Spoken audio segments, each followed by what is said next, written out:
Hi and welcome back. I had intended on making a papa doble for today's recipe because I haven't had one in a while and they are quite delicious. But I decided to go with a different Hemmingway cocktail today. And the reason why is because, as some of you may or may not know, a long time ago, despite the fact that Hemmingway did not like his wife and believed him to be a bit of a hypochondriac, him and F. Scott Fitzgerald were quite good friends in France. And so there's a story of one time of them driving a convertible through the rain, and Mr. Fitzgerald believing that he was going to die of hypothermia or something like that, and Hemmingway decided to batch him up or to fix him up with some whiskey sours, believing that both the whiskey and the lemon would go ahead and help him heal. Fitzgerald believed that that was just a wives' tale and went to bed and survived. But that's not the point. The point is, today we're going to go ahead and make a drink that will cure what ails you. And one of the reasons I felt this was timely, is because another little known fact is that sometime around that time, Hemingway's son came down with the whooping cough, and because of that, him and his wife and his nanny had to quarantine in a little two-bedroom place down on the Riviera, I believe.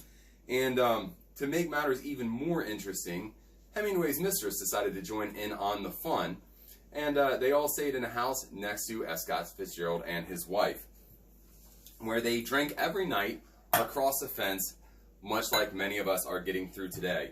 So today we're going to make the whiskey sour, as I said. Traditionally, a whiskey sour is 2 parts whiskey, one part like a simple syrup, and then 1 part like a lemon juice or lime juice, lemon juice, and then an egg white. Shake it up really well. But today we are going to make his version. It's called better referred to as basically a Scotch lemonade. We're going to start off with Scotch. Anytime you're using a spirit-forward or limited ingredient drink, it is very important that you measure out the ingredients so that you can get consistency. We're going to use 1.5 ounces of Scotch. I think that's 1.5. We're going to go ahead and use the juice of half a lemon.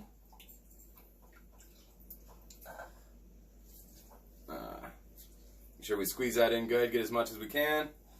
And then you're going to use a teaspoon of sugar. Drop that in. Because we're using sugar and not simple syrup, we're going to have to shake really, really well.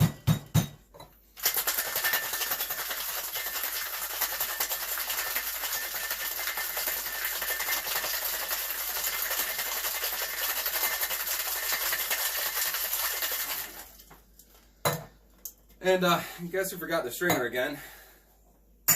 But no biggie, because we are not amateurs here. Strain that into a cocktail glass.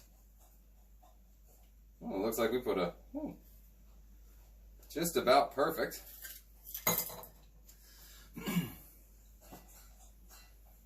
And it is highly drinkable. So the reason I chose this drink today, and the reason I felt it was far more topical, is that we are getting into Thanksgiving season. And as we all know, we haven't had a whole lot of face-to-face contact with real people in a long time. We've all retreated to our ideological bubbles and really just kind of radicalized ourselves. And this week may be a time when many of us are seeing people of different thought, different ideologies for the first time in a long time. And tempers are going to flare, and it's going to be difficult.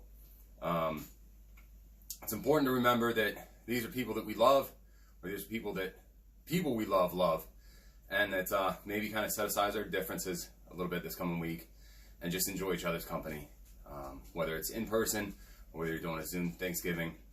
Either way, just remember, we all love each other. We're all people, and we can get through this. I mean, if Hemingway could make it through an entire summer in a 2-bedroom house with his wife, mistress, nanny, and sick child, while constantly spending his nights with a hypochondriac friend and whose wife he doesn't like, we can do this. Cheers.